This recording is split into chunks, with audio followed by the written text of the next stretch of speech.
esposo Lancelot siempre lee el periódico durante el desayuno.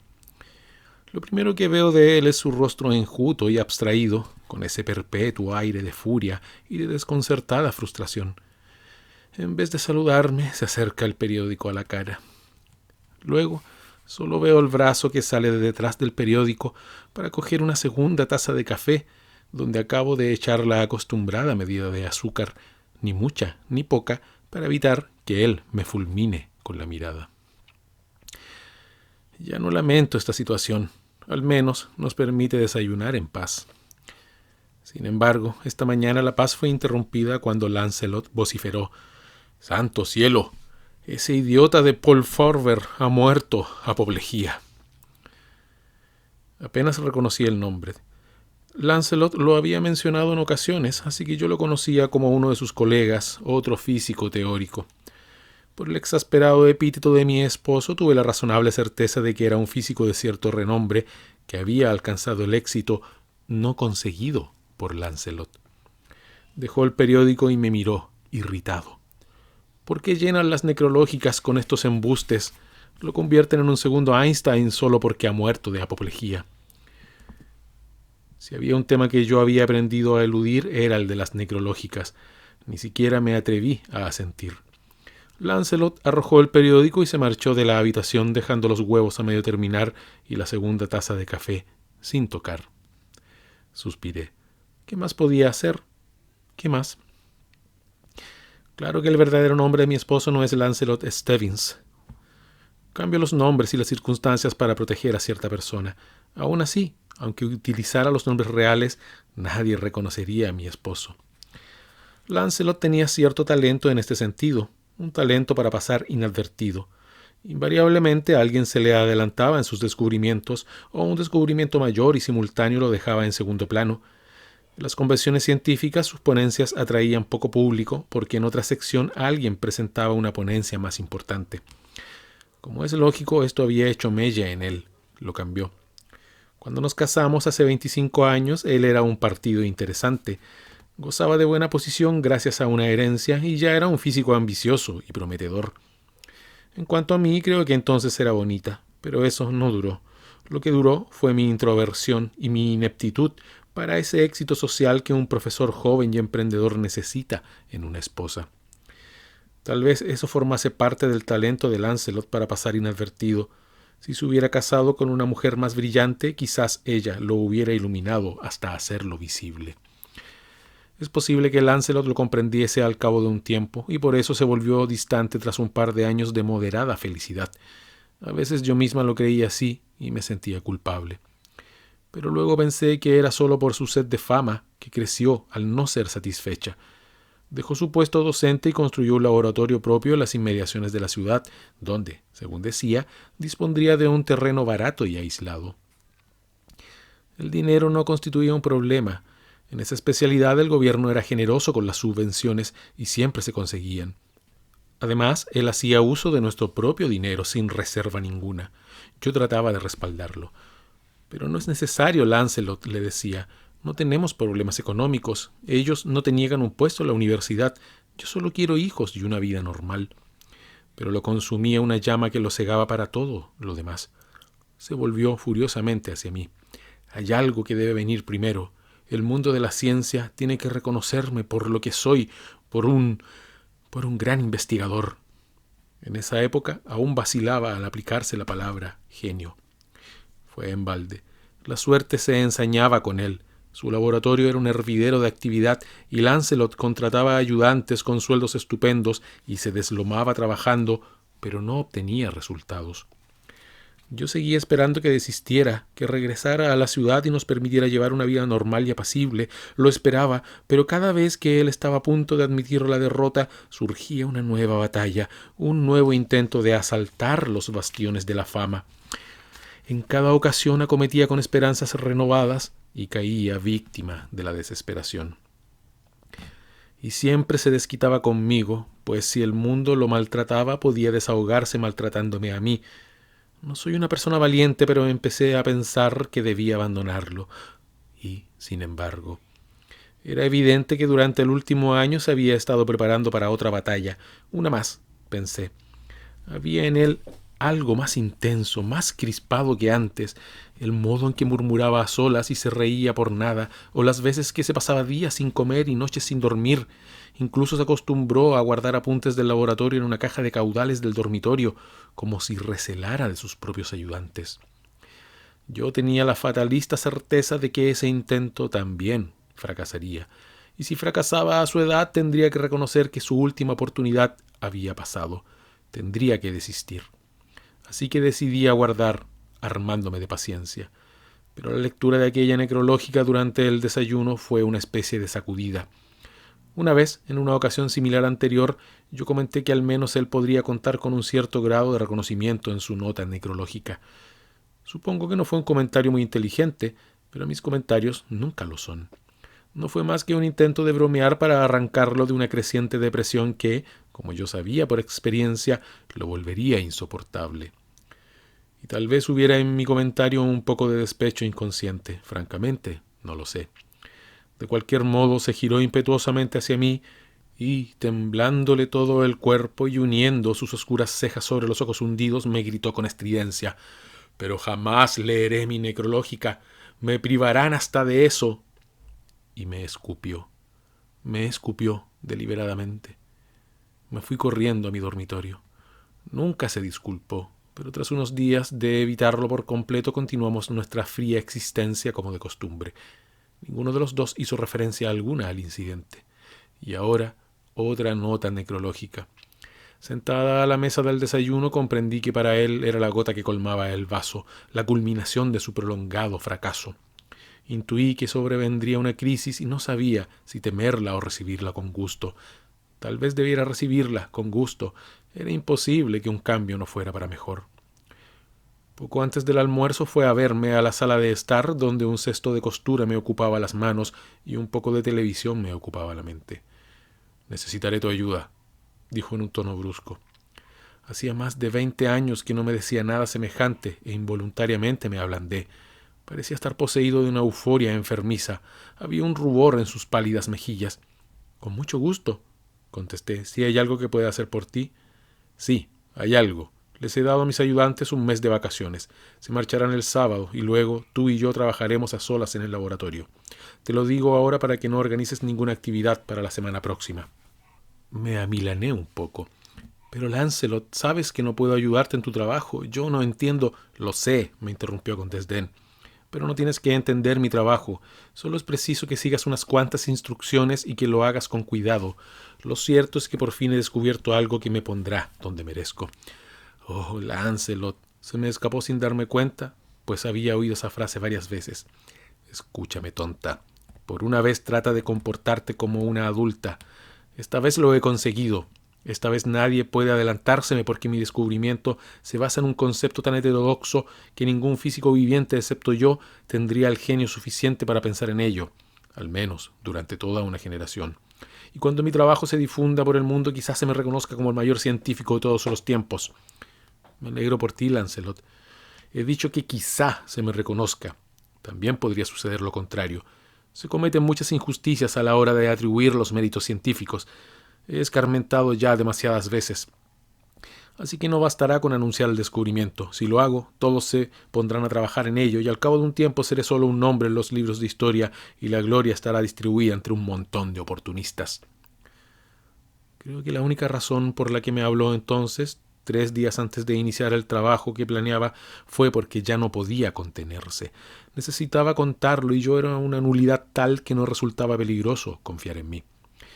Tengo la intención de que mi descubrimiento esté rodeado de tal aura de dramatismo, de que llegue a la humanidad con un estruendo tan resonante que no quedará espacio para que se mencione a nadie en la misma frase que a mí, nunca.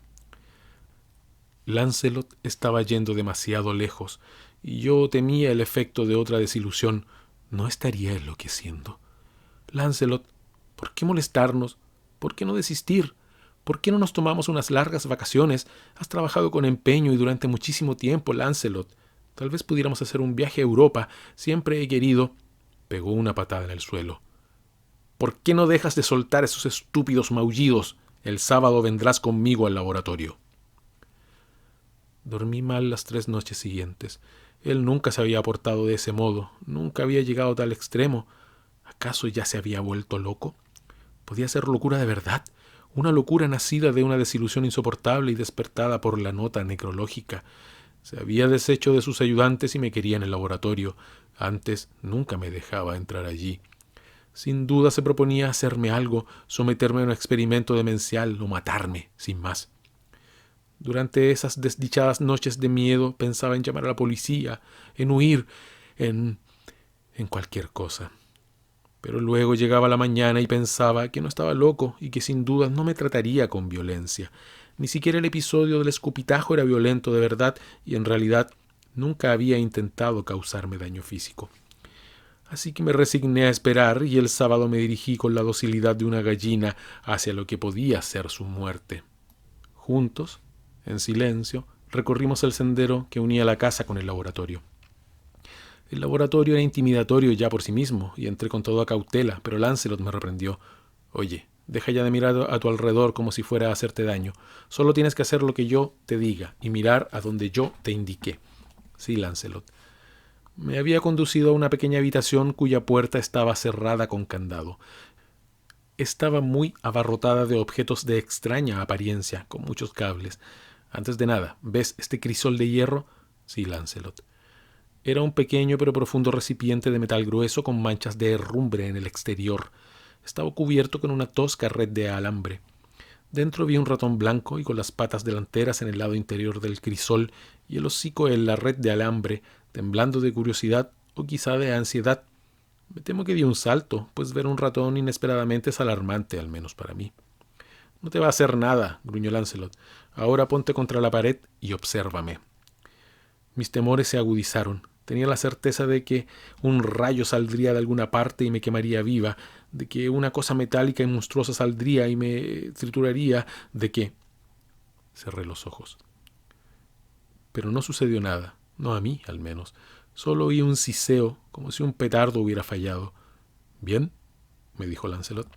Abrí los ojos. Me estaba mirando, henchido de orgullo. Yo lo miré a él, desconcertada. «Aquí. ¿No lo ves, idiota? Aquí». A medio metro del crisol había otro. Yo no lo había visto antes. ¿Te refieres a ese segundo crisol?, pregunté. No es un segundo crisol, sino un duplicado del primero. Para todos los efectos son el mismo crisol, átomo por átomo. Compáralos. Verás que las manchas de óxido son idénticas. ¿Hiciste el segundo a partir del primero? Sí, pero de un modo especial. Normalmente la creación de materia requeriría una cantidad imposible de energía.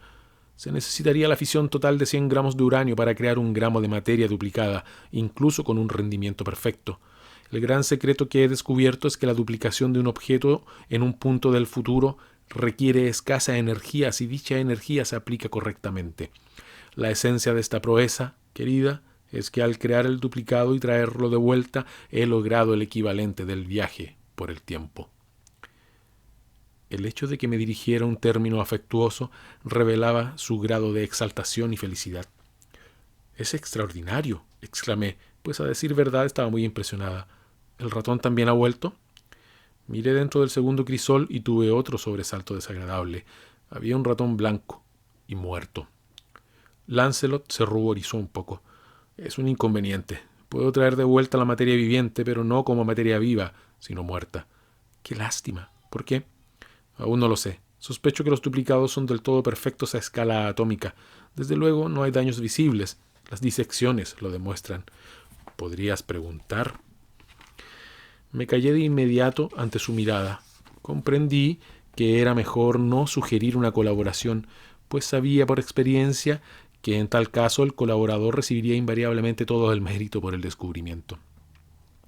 «Ya he preguntado», dijo Lancelot en un tono amargamente divertido. «Un biólogo les hizo la autopsia a algunos de mis animales y no encontró nada. Por supuesto, no sabía de dónde venía el animal y me cuidé de llevárselo antes de que algo me delatara. Cielos, ni siquiera mis ayudantes saben qué estoy haciendo». «¿Pero por qué tanto secreteo?». «Porque no puedo traer objetos vivos. Algún sutil trastorno molecular. Si publicara mis resultados, alguien podría descubrir el modo de impedir ese trastorno, añadir una mejora de poca importancia a mi descubrimiento y hacerse más famoso que yo, porque traería de vuelta a un hombre vivo que podría proporcionar información sobre el futuro». Lo comprendí perfectamente. No tenía ni que decirme que aquello podría ocurrir. Ocurriría sin duda, inevitablemente. De hecho, hiciera lo que hiciese, otro se llevaría los laureles. Estaba segura de ello. Sin embargo, continuó hablando para sí mismo, más que para mí. No puedo esperar más. Debo hacerlo público, pero de tal modo que quede indeleble y permanentemente asociado conmigo. El aura dramática ha de ser tan efectiva que no haya modo de referirse al viaje por el tiempo sin mencionarme a mí. Hagan lo que hagan otros en el futuro. Yo prepararé ese drama y tú representarás un papel en él. ¿Pero qué quieres que haga, Lancelot? Serás mi viuda. Le agarré el brazo. Lancelot, ¿quieres decir? No puedo analizar los sentimientos conflictivos que me embargaron en ese instante. Se zafó de mí rudamente. Solo provisionalmente. No me voy a suicidar. Simplemente me haré volver desde un futuro de 3 días. Pero estarás muerto. Solo el yo que regrese, el yo real, estará tan vivo como siempre. Como ese ratón blanco. Fijó la vista en un cuadrante. Tiempo cero dentro de pocos segundos. Observa el segundo crisol del ratón muerto. Se esfumó ante mis ojos y de nuevo oí un siseo. ¿A dónde ha ido? A ninguna parte. Era solo un duplicado. En cuanto pasamos por ese instante del tiempo en el cual se formó el duplicado, desapareció de forma natural. Pero el primer ratón era el original y está vivito. Lo mismo ocurrirá conmigo. Un yo duplicado regresará muerto. El yo original estará vivo. Dentro de 3 días llegaremos al instante en que se formó el yo duplicado usando mi yo verdadero como modelo y regresó muerto. Una vez que pasemos ese momento, el yo muerto desaparecerá y el vivo permanecerá. ¿Está claro? Parece peligroso. Pues no lo es. Cuando aparezca mi cadáver, el médico me declarará muerto, los periódicos anunciarán que estoy muerto, el sepulturero se dispondrá a enterrar al muerto, luego volveré a la vida y haré público como lo hice. Cuando eso ocurra, seré algo más que el descubridor del viaje por el tiempo. Seré el hombre que regresó de la tumba. El viaje temporal y Lancelot Stevens gozarán de tanta publicidad y quedarán tan unidos el uno al otro que nada podrá separar mi nombre de la idea del viaje por el tiempo. Lancelot, murmuré, ¿por qué no nos limitamos a anunciar tu descubrimiento? Es un plan demasiado rebuscado. Con solo hacerlo público te harás famoso y luego podremos mudarnos a la ciudad y... ¡Cállate! Haz lo que te digo. No sé cuánto tiempo llevaba Lancelot pensando en todo eso antes de que la necrológica aquella llevara las cosas a tal extremo. No subestimo su inteligencia. A pesar de su pésima suerte, su brillantez era incuestionable. Antes de que se marcharan sus ayudantes, les había informado sobre los experimentos que se proponía realizar en su ausencia. Una vez que ellos dieran testimonio, nadie se extrañaría de que Lancelot estuviera trabajando con una combinación de reacciones químicas y muriera envenenado con cianuro. Encárgate de que la policía se ponga en contacto enseguida con mis ayudantes. Ya sabes dónde se encuentran. No quiero que haya insinuaciones de homicidio ni de suicidio, que solo se hable de accidente, un accidente lógico y natural. Quiero que un médico certifique rápidamente la defunción y que se notifique de inmediato a los periódicos. Pero Lancelot, ¿y si encuentran a tu verdadero yo? ¿Por qué iban a encontrarlo? Si encuentras un cadáver, ¿te pones a buscar su réplica viviente? Nadie me buscará, y entre tanto yo me ocultaré en la cámara del tiempo. Hay retrete y lavabo, y puedo llevar suficientes sándwiches preparados para alimentarme. Y añadió con disgusto. Claro que tendré que prescindir del café hasta que todo haya terminado. No puedo permitir que alguien huela un inexplicable aroma a café mientras se supone que estoy muerto. No importa, hay agua en abundancia y son solo 3 días. Entrelacé las manos nerviosamente. ¿Y si te encontraran no sería igual? Habrá un yo muerto y un yo vivo. En realidad, intentaba consolarme a mí misma, prepararme para la inevitable desilusión.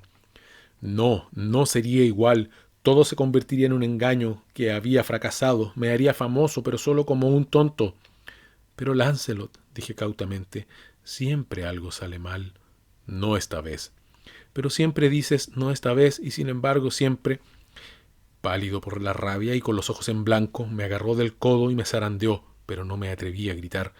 Solo algo puede ir mal y eres tú.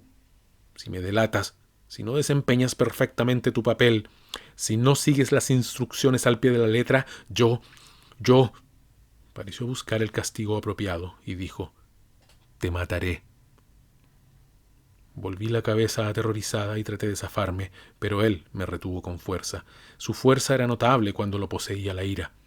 Escúchame, me has causado bastante daño con tu forma de ser, pero me he culpado a mí mismo, primero por casarme contigo y luego por no haber encontrado tiempo para divorciarme. Pero ahora, a pesar de ti, tengo la oportunidad de transformar mi vida en un gran éxito. Si estropeas esta oportunidad, te mataré. Lo digo en serio. No me cabía duda. Haré todo lo que digas, susurré y me soltó. Se pasó un día entero trabajando con sus máquinas. Nunca he logrado transportar más de 100 gramos, dijo reflexivamente. Pensé, no funcionará, no puede funcionar. Al día siguiente reguló el aparato de tal modo que yo solo debía apagar un interruptor. Durante un buen rato me hizo practicar con ese interruptor en un circuito desconectado. ¿Lo entiendes ahora? ¿Ves cómo se hace? Sí. Pues hazlo cuando se encienda esta luz, ni un segundo antes. No funcionará, pensé. Sí, dije. Ocupó su puesto y guardó un hosco silencio. Llevaba puesto un delantal de caucho sobre una chaqueta de laboratorio. La luz destelló y la práctica rindió sus frutos, pues conecté el interruptor automáticamente antes de que ningún pensamiento pudiera detenerme o hacerme vacilar. Por un instante vi a dos Lancelots, uno al lado del otro, el nuevo vestido como el viejo, pero más desaliñado. Luego el nuevo se desplomó y se quedó inerte. Bien, exclamó el Lancelot vivo, saliendo de ese lugar cuidadosamente marcado. Ayúdame, cógele por las piernas. Me quedé maravillada de Lancelot. Sin una mueca de inquietud era capaz de trasladar su propio cadáver, su cadáver de 3 días más tarde, tan impávido como si llevara un saco de trigo. Lo agarré de los tobillos sintiendo un retortijón en el estómago. Aún estaba tibio, recién muerto. Lo llevamos por un corredor, subimos por una escalera, cruzamos otro corredor y entramos en un cuarto. Lancelot ya lo tenía todo preparado. Una solución burbujeaba en un extraño artilugio de vidrio en un sector cerrado, con una puerta corrediza. Había otros aparatos de química esparcidos por allí, sin duda destinados a hacer creer que había un experimento en marcha. En el escritorio sobresalía de entre otros un frasco con la etiqueta de cianuro de potasio. Cerca de él había algunos cristalitos desparramados, cianuro, supongo. Lancelot dejó caer el cadáver como si se hubiera caído del taburete. Le puso cristales en la mano izquierda y arrojó un puñado en el delantal de caucho y otro en la barbilla. Ellos lo entenderán, murmuró. Echó una última ojeada y me dijo, muy bien, ahora vete a casa y llama al médico. Di que viniste a traerme un sándwich porque yo seguí trabajando durante la hora del almuerzo. Ahí está. Y señaló un plato roto y un sándwich esparcido, tirado, donde presuntamente se me había caído de las manos. Grita un poco, pero no exageres. No me resultó difícil gritar ni llorar cuando llegó el momento. Hacía días que tenía ganas de hacer ambas cosas y fue un gran alivio poder desahogar mi histeria. El médico se comportó tal como Lancelot había previsto. El frasco de cianuro fue lo primero que vio. Frunció el ceño. Cielos, señora Stebbins. Era un químico descuidado. Supongo que sí, sollocé. No debía hacer ese trabajo, pero sus ayudantes están de vacaciones. No se debe tratar el cianuro como si fuera sal. El médico sacudió la cabeza con aire moralizador. Señora Stebbins, tendré que llamar a la policía. Es envenenamiento accidental por cianuro, pero se trata de una muerte violenta y la policía... Oh, sí, llame usted. Y de inmediato me reproché haber hablado con tan sospechosa avidez. Llegó la policía acompañada de un cirujano forense, quien gruñó disgustado al ver los cristales de cianuro en la mano, en el delantal y en la barbilla. Los policías no demostraron el menor interés. Se limitaron a hacer preguntas estadísticas relacionadas con los nombres y las edades. Me preguntaron que si yo podía encargarme del sepelio. Dije que sí, y se marcharon. Luego telefoné a los periódicos y a 2 agencias de prensa. Les dije que suponía que obtendrían noticias del deceso en los archivos de la policía y que esperaba que no hicieran hincapié en que mi esposo era un químico descuidado, con el tono de alguien que desea que no se hable mal de los difuntos. A fin de cuentas agregué era físico nuclear y no químico, y últimamente yo tenía la sensación de que podía hallarse en problemas. Seguí las indicaciones de Lancelot al pie de la letra y eso también funcionó. ¿Un físico nuclear con problemas? ¿Espías? ¿Agentes enemigos? Los periodistas acudieron ávidamente. Les di un retrato juvenil de Lancelot y un fotógrafo tomó fotos del laboratorio. Los conduje por algunas salas del laboratorio principal para que tomaran más fotos. Ni los policías ni los periodistas me hicieron pregunta alguna sobre la habitación cerrada y nadie pareció reparar en ella.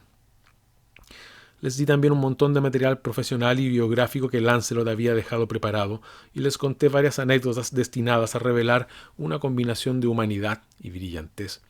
Traté de ser literal en todo y, sin embargo, no me sentía confiada. Algo saldría mal. Sabía que algo saldría mal. Y cuando eso ocurriera, él me echaría la culpa, y esta vez había prometido matarme. Al día siguiente le llevé los periódicos. Los leyó una y otra vez con ojos relucientes. Le habían dedicado un recuadro entero en el lado inferior izquierdo de la primera plana del New York Times. Tanto el Times como Associated Press hacían poco hincapié en el enigma de su muerte, pero uno de los tabloides tenía un llamativo titular en primera página: Misteriosa muerte de sabio atómico. Lancelot se rió estentóreamente mientras leía y, cuando terminó con todos, volvió al primero. Me miró severamente. No te vayas. Escucha lo que dicen. Ya los he leído todos, Lancelot. Te digo que escuches. Me los leyó uno por uno en voz alta, demorándose en las alabanzas a los difuntos. Finalmente dijo, radiante de satisfacción: ¿Sigues creyendo que algo saldrá mal? Si la policía volviera a preguntarme por qué pienso que estabas en apuros. Tus declaraciones fueron imprecisas. Diles que habías tenido pesadillas. Para cuando quieran investigar más, si es que lo hacen, será demasiado tarde. Por supuesto, todo iba bien, pero me costaba creer que seguiría así. De todos modos, la mente humana es extraña, insiste en tener esperanzas cuando todo está en contra. Lancelot, cuando todo esto haya terminado y seas famoso, famoso de verdad, podrás retirarte. Podremos regresar a la ciudad y vivir en paz. Eres una imbécil. Una vez que se me reconozca, deberé continuar, ¿no lo entiendes? Los jóvenes acudirán a mí. Este laboratorio se convertirá en un gran instituto de investigación temporal. Seré una leyenda viviente y mi grandeza alcanzará tales alturas que nadie podrá ser otra cosa que un enano intelectual en comparación conmigo. Se puso de puntillas con los ojos brillantes, como si ya viera el pedestal donde iban a ponerlo. Había sido mi última esperanza de recibir una migaja de felicidad. Suspiré. Le pedí al sepulturero que dejara el ataúd con el cuerpo en el laboratorio antes de enterrarlo en el terreno de la familia Stebbins, en Long Island. Le pedí que no lo embalsamara y me ofrecía conservarlo en una sala refrigerada a 4 grados. El sepulturero llevó el ataúd al laboratorio con un gesto de fría desaprobación. Sin duda, eso se reflejó en la cuenta que recibí más tarde. Mi explicación de que deseaba tenerlo cerca por última vez y darles a los ayudantes la oportunidad de ver el cadáver era incongruente y sonaba como tal. De todas formas, Lancelot había especificado claramente qué debía decir. Una vez que el cuerpo estuvo en el ataúd, con la tapa abierta, fui a ver a Lancelot. Oye, el sepulturero está muy disgustado. Creo que sospecha que hay gato encerrado. Bien, dijo Lancelot con satisfacción, pero solo es preciso aguardar un día más. Una mera sospecha no va a cambiar las cosas. Mañana por la mañana el cuerpo desaparecerá, o debería desaparecer. ¿Quieres decir que tal vez no desaparezca? Lo sabía, pensé. Podría darse alguna demora o algún adelanto. Nunca he transportado nada tan pesado y no sé hasta qué punto son exactas mis ecuaciones. Si quiero que el cuerpo esté aquí y no en una sala de velatorios, es, entre otras cosas, para poder realizar las observaciones pertinentes. Pero en la sala de velatorios desaparecería ante testigos. ¿Y piensas que aquí sospecharán alguna artimaña? Desde luego. Lancelot parecía divertido. Dirán, ¿por qué mandó de vacaciones a sus ayudantes? ¿Por qué se mató realizando experimentos que un niño podría realizar? ¿Por qué el cadáver desapareció sin testigos? Dirán. Esa historia del viaje por el tiempo es absurda. Tomó drogas para sumirse en un trance cataléptico y los médicos se dejaron embaucar. Sí, murmuré. ¿Cómo se había dado cuenta de todo eso? Y cuando yo afirme que he resuelto el problema del viaje por el tiempo, prosiguió, que incuestionablemente se certificó mi muerte y que yo incuestionablemente no estaba vivo, los científicos ortodoxos me denunciarán por farsante. Y en una semana me habré convertido en un hombre cotidiano para todos los habitantes de la Tierra. No hablarán de otra cosa. Me ofreceré para hacer una demostración del viaje por el tiempo ante cualquier grupo de científicos que desee presenciarla. Ofreceré hacer la demostración por un circuito intercontinental de televisión. La presión pública obligará a los científicos a asistir y la televisión a darles autorización. Lo de menos será si la gente ansía un milagro o un linchamiento. Lo verá. Y entonces alcanzaré el éxito y nadie en la historia de la ciencia habrá logrado una culminación más trascendente. Me quedé obnubilada un instante, pero algo dentro de mí insistía. Demasiado largo, demasiado complicado, algo saldría mal. Esa noche llegaron sus ayudantes y trataron de mostrarse respetuosamente acongojados en presencia del cadáver. 2 testigos más que jurarían haber visto muerto a Lancelot, 2 testigos más que embrollarían la situación y contribuirían a llevar los acontecimientos hasta una cima estratosférica. A las 4 de la madrugada siguiente estábamos en la sala refrigerada, arropados en abrigos y esperando el momento cero.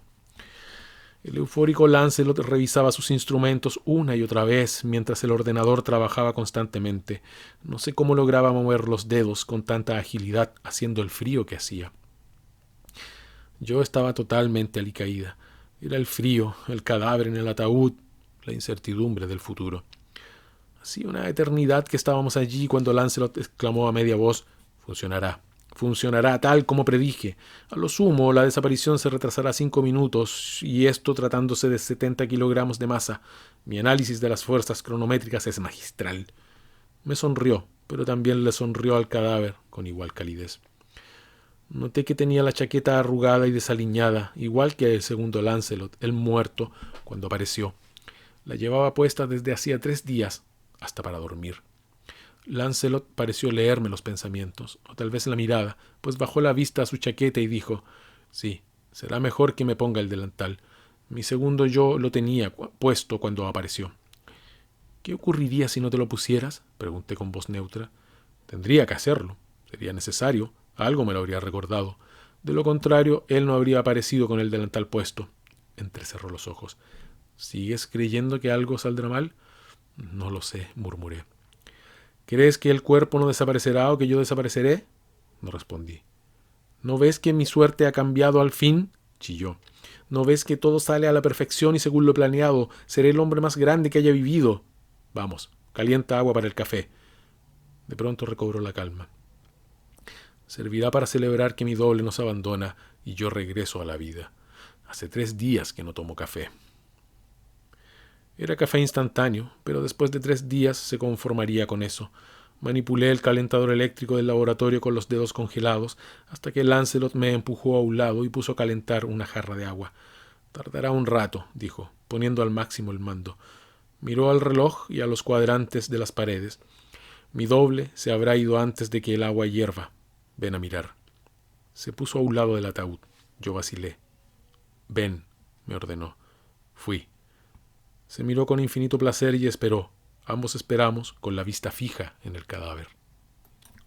Se oyó el siseo y Lancelot gritó: «¡Quedan menos de 2 minutos!». Sin un temblor ni un parpadeo el cadáver desapareció. El ataúd abierto contenía ropa vacía. Por supuesto, no era la ropa en la que había llegado el cadáver, sino prendas reales y que permanecían en la realidad. Allí estaban: muda interior, camisa, pantalones, corbata, chaqueta. Los calcetines colgaban de los zapatos caídos. El cuerpo se había esfumado. Oí el hervor del agua. «Café», dijo Lancelot. «Primero el café. Luego llamaremos a la policía y a los periódicos». Preparé café para él y para mí. Le añadí la acostumbrada medida de azúcar, ni mucha ni poca.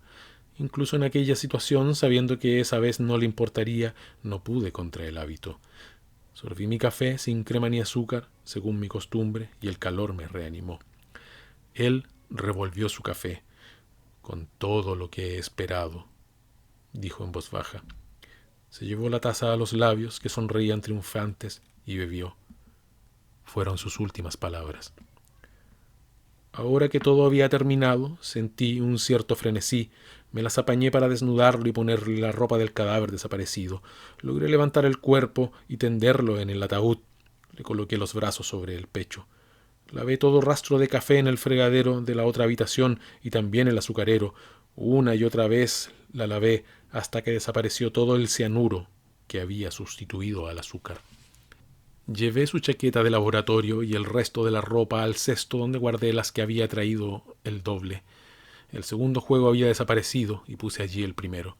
Luego esperé. Esa noche comprobé que el cadáver estaba frío y llamé al sepulturero. Nadie tenía por qué asombrarse. Esperaban un cadáver y allí lo tenían. El mismo cadáver. Realmente el mismo. Incluso tenía cianuro, tal como supuestamente lo tenía el primero. Supongo que serían capaces de distinguir entre un cuerpo muerto 12 horas atrás y otro que llevaba 3 días y medio muerto, aunque refrigerado, pero ¿quién iba a molestarse en investigar? No investigaron, cerraron el ataúd, se lo llevaron y lo sepultaron. Era el homicidio perfecto. En rigor, como Lancelot estaba legalmente muerto cuando lo maté, me pregunto si en verdad fue un homicidio. Por supuesto, no pienso consultárselo a un abogado. Ahora llevo una vida apacible y feliz. Tengo suficiente dinero, voy al teatro, he entablado amistades y vivo sin remordimientos. Lancelot nunca recibirá sus laureles. Algún día, cuando alguien vuelva a descubrir el viaje por el tiempo, el nombre de Lancelot Stebbins permanecerá olvidado en las tinieblas del Estigia. Pero yo ya le había advertido que, fueran cuales fuesen sus planes, así terminaría todo. Si yo no lo hubiera matado, alguna otra cosa habría estropeado sus planes y entonces él me habría matado a mí. Así que vivo sin remordimientos. Incluso se lo he perdonado todo, salvo ese momento en que me escupió.